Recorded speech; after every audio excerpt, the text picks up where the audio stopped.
Thank you, Professor Abe, very much for the kind and friendly introduction of me as this evening's speaker. Partly it is undeserved, but thank you very much for that. First of all, but I have to thank quite a lot for being here in Kyoto at all, in this really lovely country, and to thank for the honor to be invited for doing research at your famous and excellent University Kyodai, as I learned it in the meantime. And especially thanks to Dean Professor Tomida, who is absent today because he got no time, and to Professor Abe again, who had the idea for that generous invitation. And also to the graduate school and faculty as a whole for the great hospitality and support in realizing this Kenkyo Taizai. Makoto ni arigatou gozaimashita. Then I wish to express heartfelt thanks to Professor Fujita for offering me such a nice occasion for a philosophical talk in her general scientific seminar, or kind of studium generale, as we call it, with her organizing and episcopal surveillance. And of course, I thank you all for coming and your interest into some piece of philosophical thinking, which I will try to explain to you. I'm very happy to take the opportunity and to tell you about the greatest Western philosophers' ideas on the nature of the human soul. They wisely clothed their ideas into pictures or allegories, like Plato and Aristotle did, when they spoke of the soul as you saw it, as a winged chariot or as like a hand. Well, let's get started with the lecture. There are two handouts which I have prepared with the help of Professor Arbes, one in English and the other, I think, in Japanese and German, if you want some support for following the English lecture, you can look onto these handouts. Every human has a soul. The soul connects us with all things because we can experience, feel, and think about them. However, it also separates us from them and from one another, because your way of seeing and hearing and feeling is not already my way of seeing and hearing and feeling. And because what we see is not the seeing itself. Everyone represents, through her soul, another place where the world gathers together. The soul has always, in all parts of the world, been a not fully explained, enigmatic object of thought, in Japan and Asia as well as in Europe and the West. Until today, we don't know what the soul really is, and probably we will never know it. We can only experience it as long as we enjoy ourselves in having a soul. Instead of scientific theories, the great philosophers and thinkers have developed meaningful allegories of what the soul is. In my talk, I want to explain two famous allegories of the soul, namely those allegories that were coined by Plato and Aristotle, the two ancient philosophers at the beginning of the European history of ideas.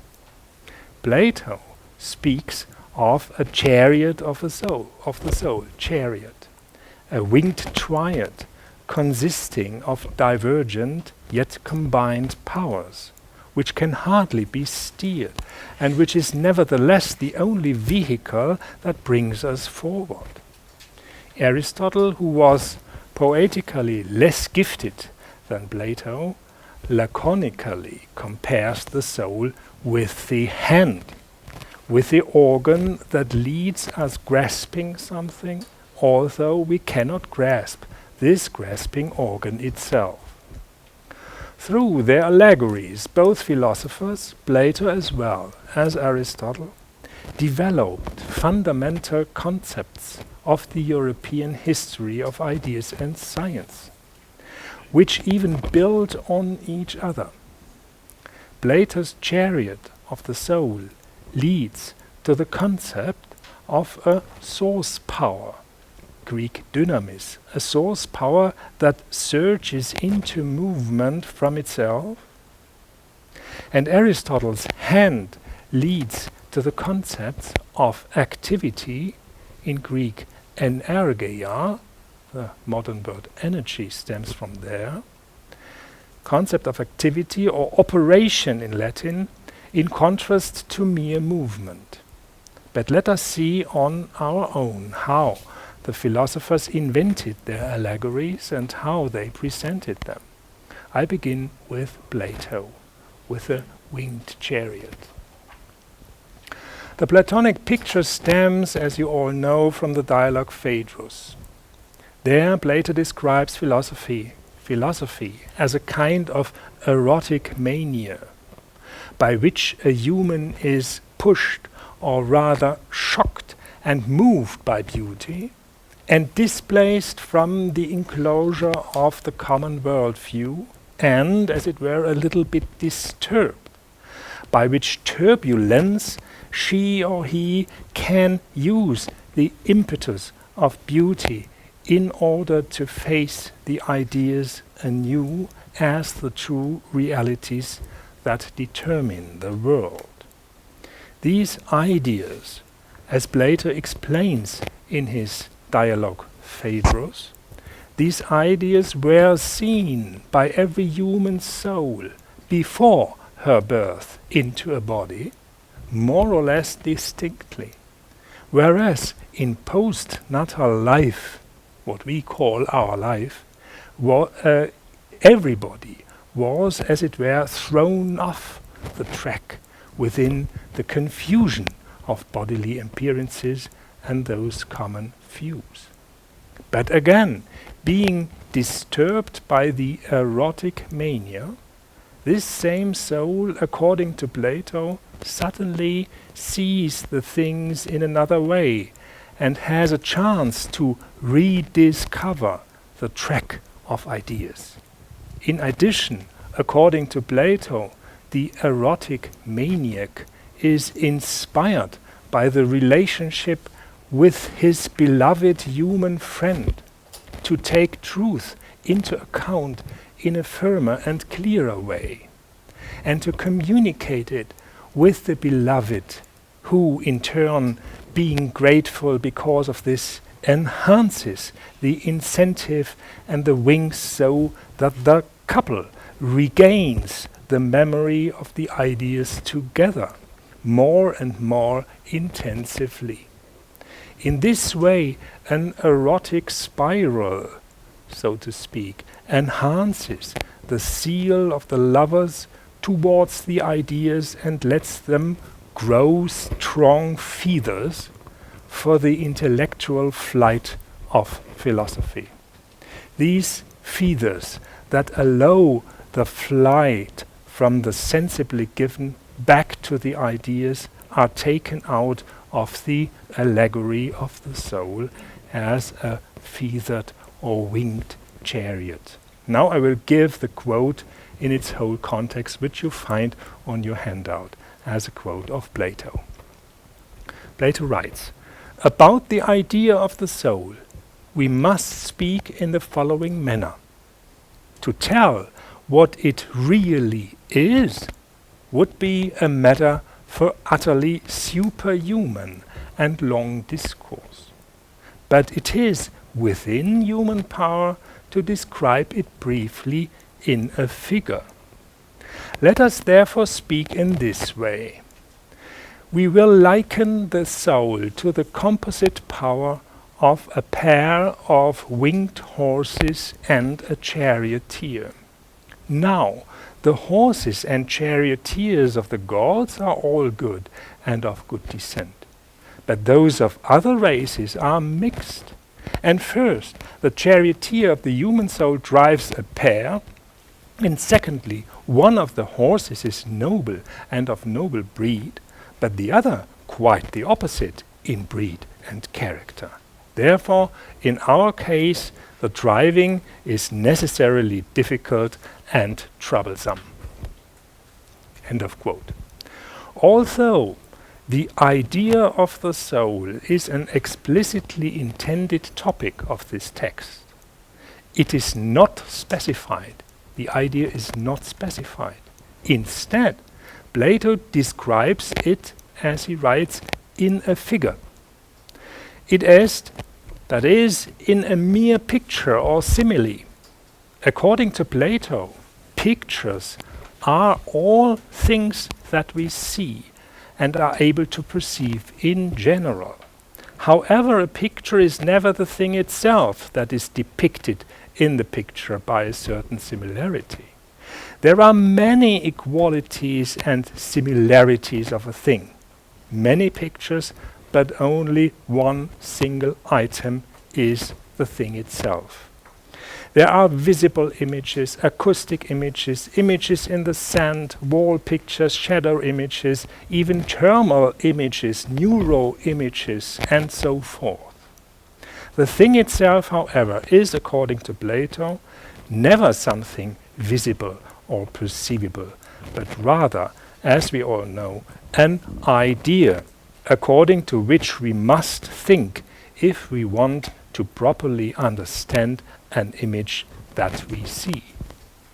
All things, the whole world of perception, ta hora ta, the visible things in Greek, are, according to Plato, mere images. The whole world of perception are mere images. That is, they don't stand for themselves, but at best direct our understanding towards the things in themselves that manifest themselves within the images through a certain similarity, and which we cannot see nor perceive, but only think.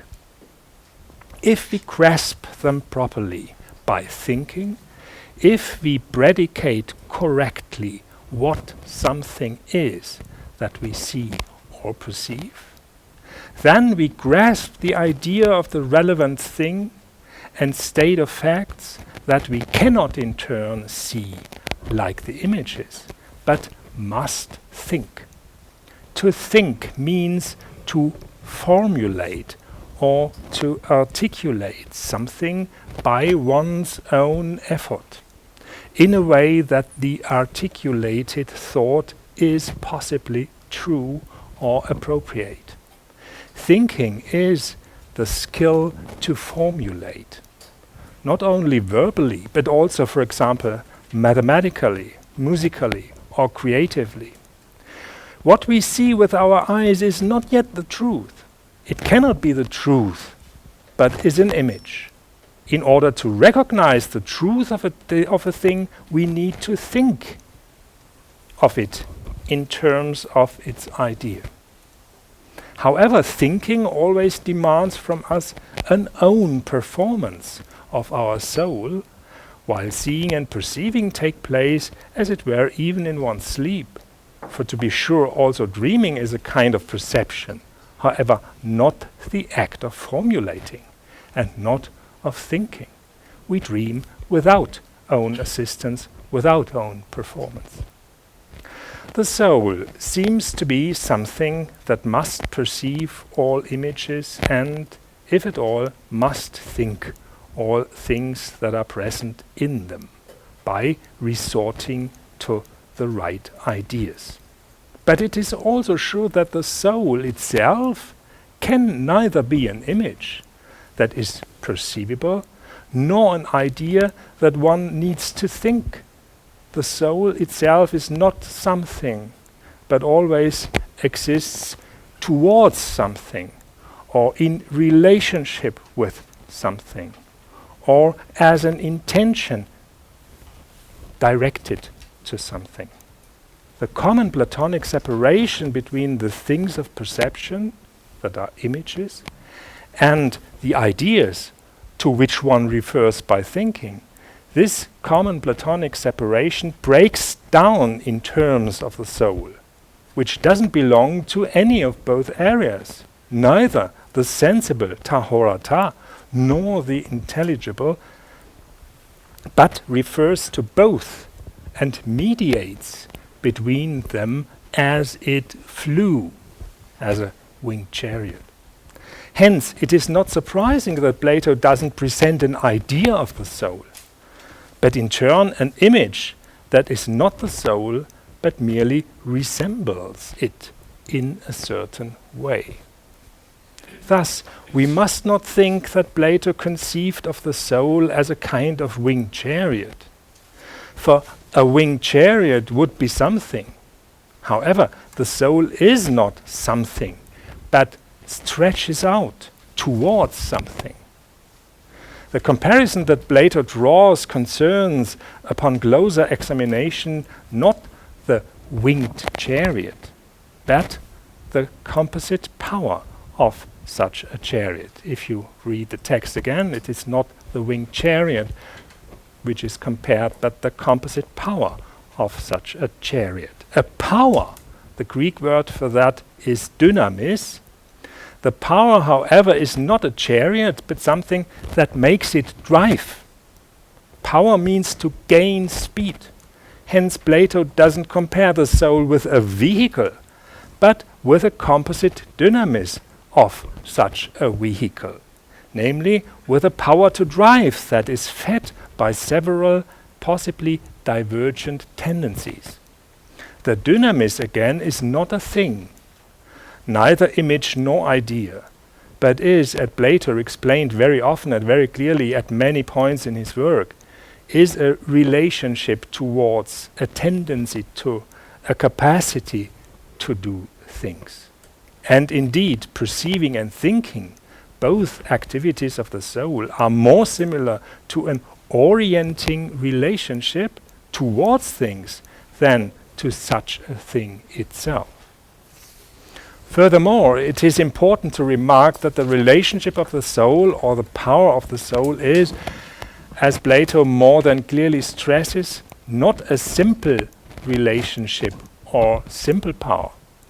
Rather, the dynamis is a multifaceted one, as composite power of a winged chariot and the charioteer. That is, it is a triply fed power, and at the same time tripartite relationship. And we all know how complicated such triangle relationships can be. And Plato as well, to be sure. Plato doesn't give the picture of three souls within each single chest, but of a tripartite soul within each chest, as he explicitly does in his Politeia, or Republic. There we find the well-known parts of the soul that are unified in each composite power to which the soul is most similar. The three form aspects are the desirous part, to epitumetikon Greek, the spirited part, to tymoedes, and the reasoning part, to logistikon. The desirous part, alas, could be of such noble and good descent as it is with gods, but is, in terms of human beings, such a black and restive horse. However, Plato doesn't mean that we should untie this horse from the chariot. Rather, we need to tame it and integrate the composite power of our soul in a way that it acts toward a unified and hopefully the right direction together. For without desire, without dissatisfaction, for instance, with a status quo, without the need of more than the senses provide us at the moment, man would never take a step. It is only desire that urges us to leave the cave of self-sufficiency. But then, urged in that way, where shall we go? The desire says, towards more and more of this and that, but the charioteer shouts, I calculate in advance that this will never satisfy the desire, but rather confuse the chariot in pain and disruption. But the black horse doesn't mind the shouting of the charioteer.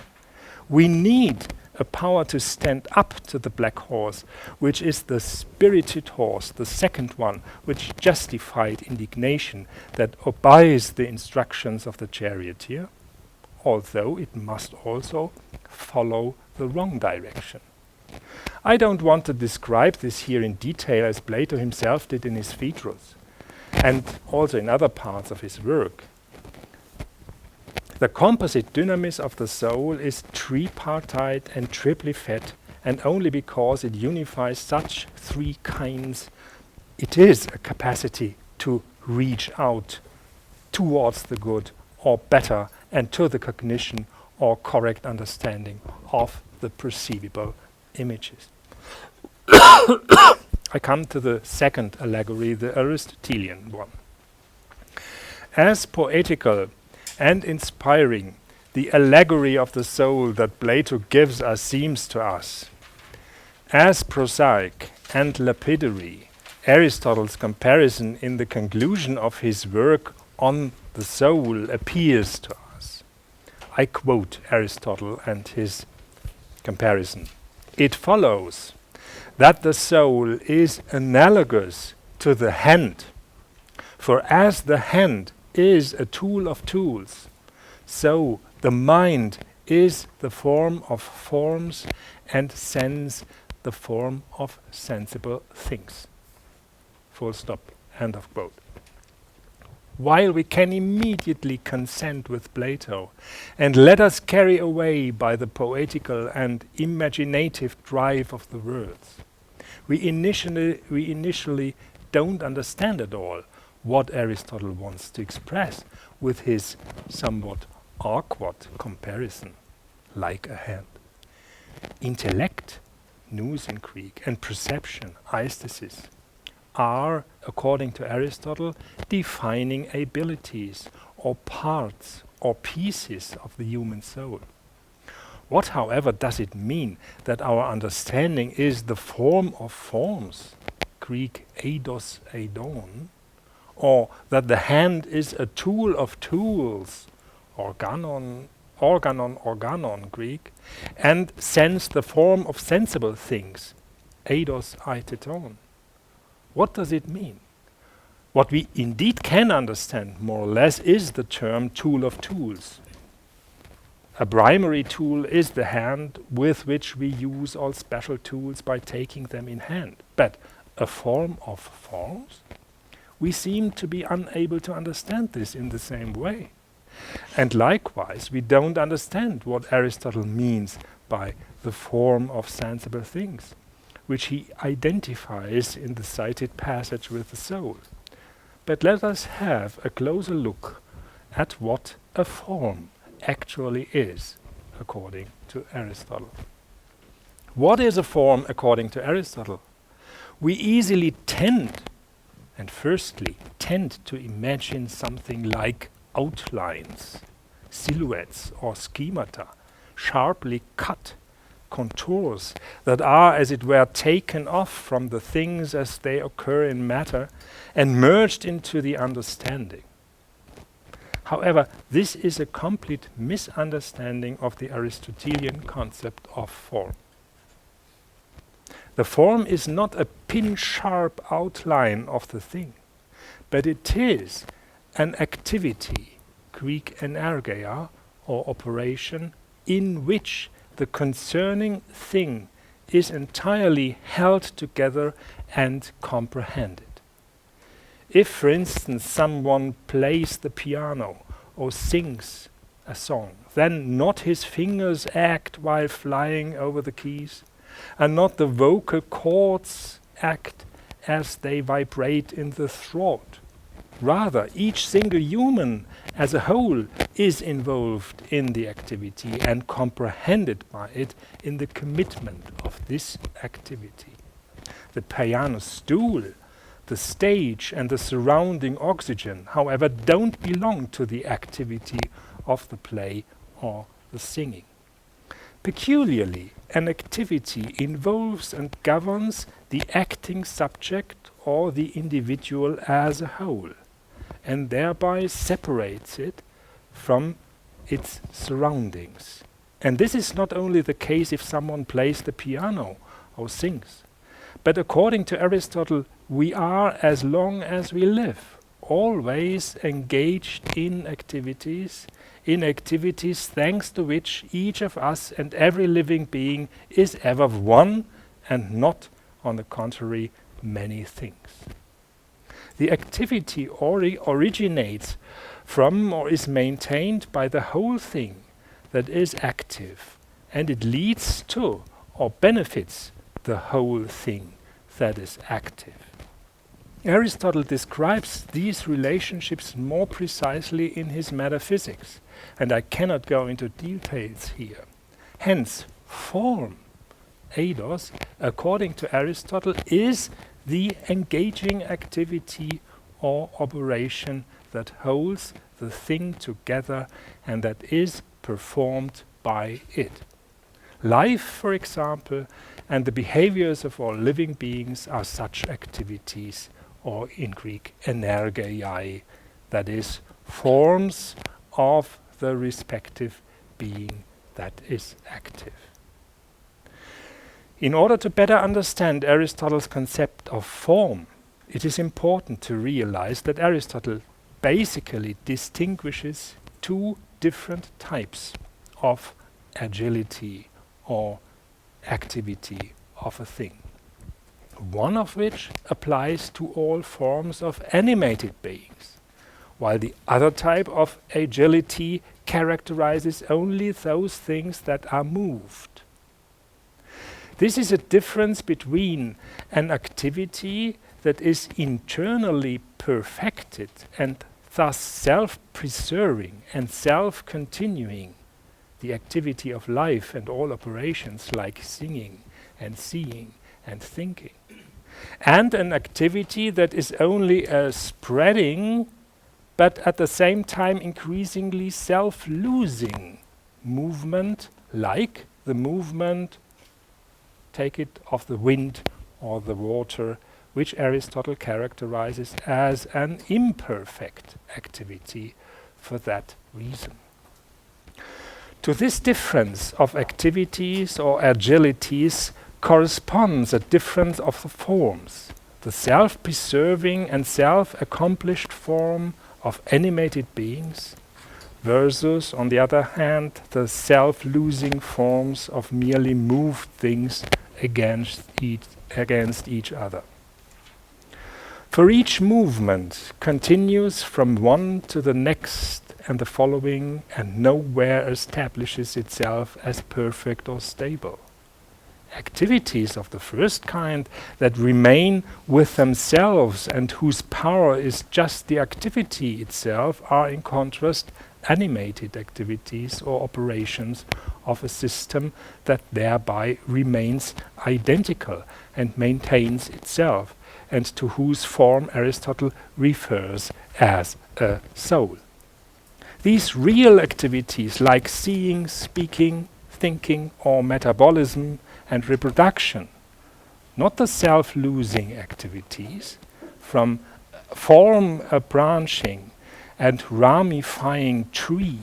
These real activity form a branching and ramifying tree within each animated individual, whose active root, according to Aristotle, can be called the form or the soul of the individual.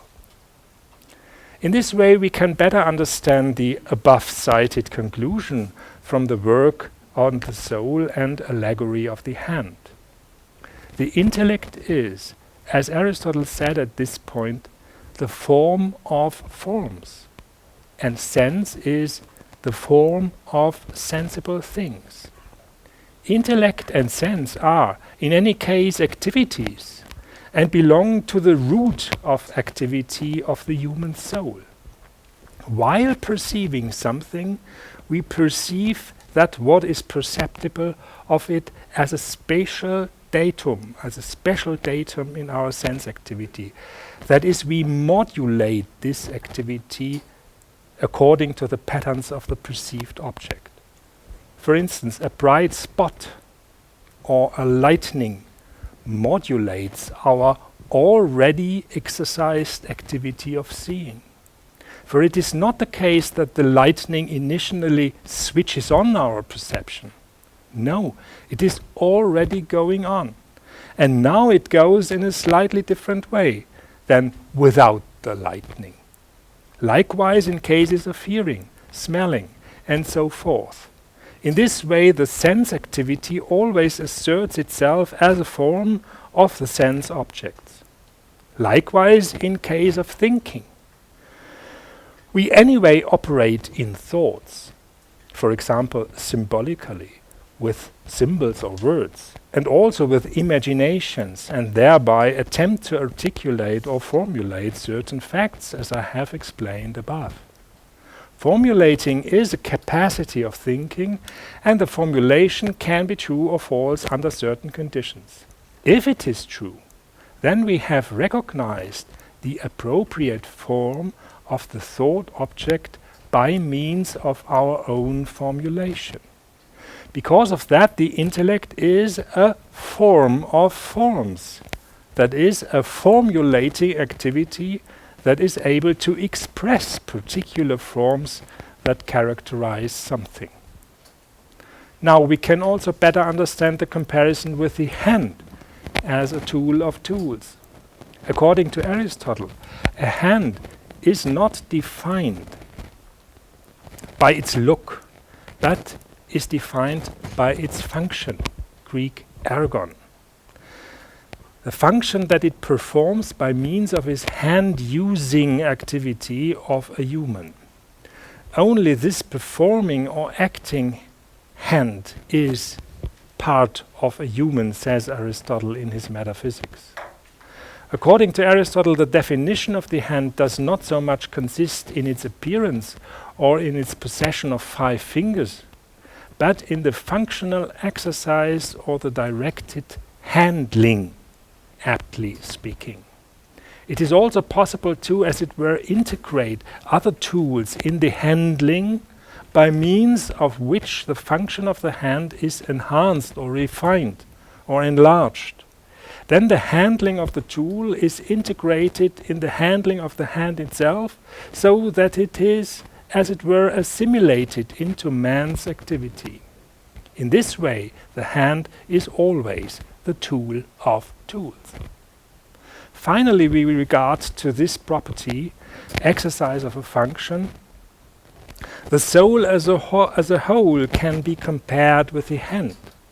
Like the hand integrates the handling of tools in its own handling, the soul integrates certain form features of the perceived or thought things in its or man's activity of perceiving or thinking in general. Thereby, and this is Aristotle's main point in the cited conclusion of De Anima, the soul is, as it were, everything. He psyche daonta poses dipanta, Greek. Because it re-articulates and reformulates the defining forms of the things in terms of its own activities. Now I come to the third section, a kind of comparison of the both allegories, Plato's allegory and Aristotle's allegory. Plato and Aristotle, as we can learn from the two allegories, have coined two related but also significantly different concepts of solution with regard to the essence of all human souls and all souls in general. Two concepts of solution whose basic content can be held until now with regard to a scientifically and physically informed worldview and defended with regard to our contemporary discussion of the body-mind problem. For Plato, the soul is a power that emerges from 3 different roots. A power to reach out towards the things that are either sensible or intelligible. In this role or function, the soul is rather a complex dynamis, that means relation with things, but not a thing itself. The concept which we use still today for that kind of one's soul's capacity to reach out towards the things of the external world is intentionality. Intentionality, indeed a concept which is indispensable in the whole contemporary body-mind debate. And this concept of intentionality, in its meaning, comes very close to the Platonic elucidation of the essence of the soul. According to Aristotle, who of course was familiar with this opinion of his teacher, Plato, the soul is in contrast not only dynamis, that is, not only power or capacity to reach out, but such a power in its permanent actual exercise, as long as the animated being is alive. A power in permanent exercise, however, is actually performed activity, Greek energeia or entelecheia. Aristotle just invented the words energeia and entelecheia. This is the word energeia. And here you have the energy and the ergon in the word, and the ergon is function. So it is being at work, being in function, what this word energeia does mean.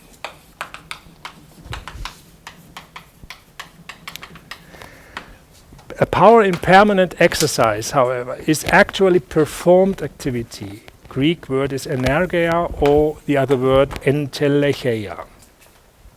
Aristotle just invented the words energeia and entelecheia in order to describe something for which Plato didn't have a verbal expression. These two new words, energeia and entelecheia, denote the effort to reach out, neither in its latent and hence imperceptible static state as mere power, to which we refer as disposition today, nor in its consequences or impacts, the effect of the use of power. For the effect or the impact of a use of power always consists in certain self-losing movements or changes. Someone shouts or sings so that the windows burst. This is Oskar Matzerath in Günter Grass' famous novel The Tin Drum. Or someone dances so that the floor vibrates. These are the effects of singing, bursting or vibrating. These are the effects of singing or dancing as activities. Of course, it would be possible to cite the vibration of the eardrum or the firing of neurons in the brain of another person as effects of singing and dancing. But again, the effect of a dynamis, of a power, is self-losing movement. But the dynamis itself is, apart from its effects, imperceptible, latent, only dormant power or disposition. So, Plato didn't have an expression for that which lies in between the effect, mere movement, self-losing movement, and its imperceptible origin, the capacity or the dynamis as such. It is only Aristotle who gives a name to the essence, the thing itself, the manifest actuality of the soul and of every animal, namely the name, energeia or entelecheia, literally being at work, being in activity, or being in completion. According to Aristotle, the soul is a self-accomplishing reality of a certain complex body. And the self-accomplishing reality of such a body solely consists in activities that are linked to each other. Without soul, that is, without activity, it is merely a big heap of decomposing molecules. And its decomposition is in turn merely a bulk of self-losing and diffusing movements. But with a soul, such a complex body always consists in a self-accomplishing and self-linking activity. It is this activity that holds it together or makes it become the unity of an individual animal and not a heap of diffusing molecules. Hence, according to Aristotle, the soul is a trunk of rudimentary activity, a trunk of rudimentary activity in each single being, on which fruit-bearing branches of activity are grafted. In that way, we see a musician successively grafting his musical fruits on the trunk of music, that is of hearing, and at the same time playing in him. From an early age and bit by bit, we graft the most subtle activities of seeing, feeling, behaving, speaking, writing, calculating, and so forth on the children's trunk of activity. However, for what we don't find a connection in an already existing trunk of activity, we can never teach this a child and a human in general. Our technique serves to make the contact with new branches of activity accessible to man. Here we can see again that if all technique is just a tool, the soul is like a hand, for the hand expresses the last connection to our self-activity. Self-activity, however, is, as long as we live, the soul of man and each animal. To be sure, the rational, that is verbal or intelligent capacity of our self-activity to modulate distinguishes the human soul from the animal. However, not absolutely and not discontinuously. Even animals have rudimental verbal and cognitive dispositions of action. Why not, if we are, after all, essentially related with them? But animals are not able to have control over, that is to take in hand, the development and refining of their activities through generations, to use the Aristotelian allegory another time. Thereby, they, after all, essentially differ from humans. On the basis of a better understanding of the allegories of the soul in Plato and Aristotle, we have also gained insight into their respective theories on the essence of the soul. And we have recognized that the theories of the soul of both philosophers are deeply connected and built on each other. The older philosopher conceives of the soul as a complex dynamis, a complex power that is at least fed by three roots: a capacity to reach out or to undertake movement towards something, be it sensible things, images, or intelligible things themselves, ideas. Aristotle, the younger philosopher, who builds on it, firstly finds the concepts that grasp and describe the phenomenon of reaching out on the way itself, and thus neither only at the imperceptible source point, nor at the self-losing effect, namely real activity and energeia, or self-preserving accomplishment, Greek energeia. The soul in Plato versus the soul in Aristotle behaves like dynamis versus energeia, being capable versus being at work. However, the seemingly small difference is very consequential for the whole philosophy of both, and also for the whole history of philosophy, which builds on these classics. For if the soul is a dynamis, as Plato thought, then it is only possible to grasp it in its presumed effects. And these effects are, according to Plato, movements. Movements, however, are only the inheritance of a soul, and not the soul itself. That means that in the Platonic allegory, the soul remains unknown and incognito between the indiscernibleness of a hidden source of the movement on the one hand, and the alienation in its offspring as the movements themselves on the other hand. At this point, it is possible to say and many people are saying it these days, that strictly speaking, we don't have a soul, but that everything only consists in processes of movement, brainwaves, firing of neurons, and so forth. In contrast, Aristotle succeeds in uncovering the soul from the incognito as itself, in finding words for its actual intermediate position between the indiscernibleness of the origin and the alienation through the effect, namely the words energeia and energeia, which Plato didn't have on hand.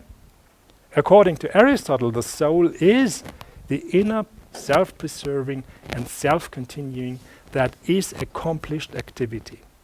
According to Plato's allegory of the soul, this accomplished activity remains hidden and can therefore be denied.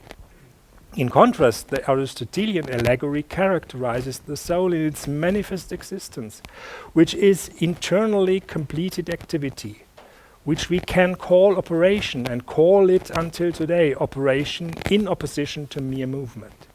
Even today we know better than at the time of Aristotle that this makes a big difference. For our entire informatics and computer technique consists in the nature of programmed activity or operation that is composed of distinct steps, steps in which the beginning and the end are defined and therefore contained in the operation itself. This is the definition of operation, that beginning and end is in the definition of these processes, these form of agility, while mere movement disappears in vagueness. The soul, according to Aristotle, is of that kind, an internally completed and accomplished engagement into operative activity, not mere movement. And by means of our soul, we transfer this mode of activity, this operativeness, if you want to say this way, we transfer this mode of activity to all techniques, even computer technique. Only where this accomplishment finds its way into the world, something happens, step by step by step, which means in the mode of operativeness or operative activity, not of mere movement. For that reason, speaking and thinking, for example, are such activities and not movements or processes.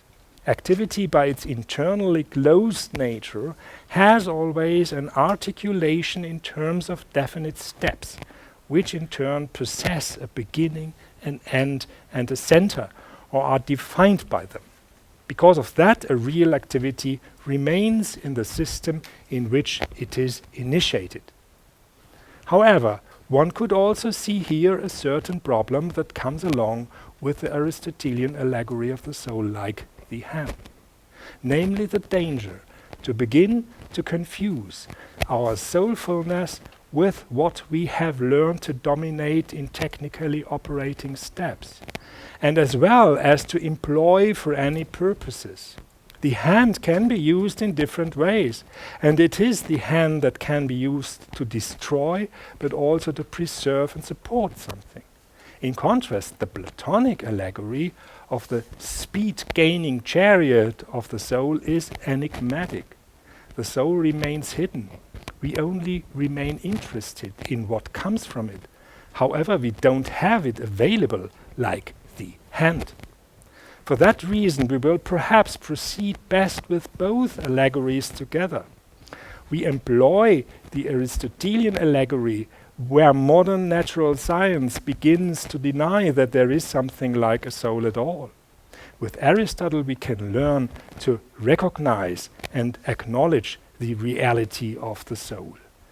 On the other hand, we use the Platonic allegory where the opinion spreads that every psychological and mental performance can be produced by technique and computers, as it is the case with humans.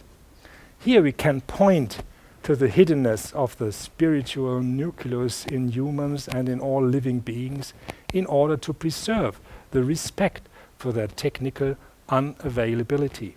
Therefore, it seems to be the case that we can only have a journey of life that is appropriate to the soul and guided by it, with Plato and Aristotle together. That is what I finally want to wish us all. Go Seijo, arigatou gozaimashita.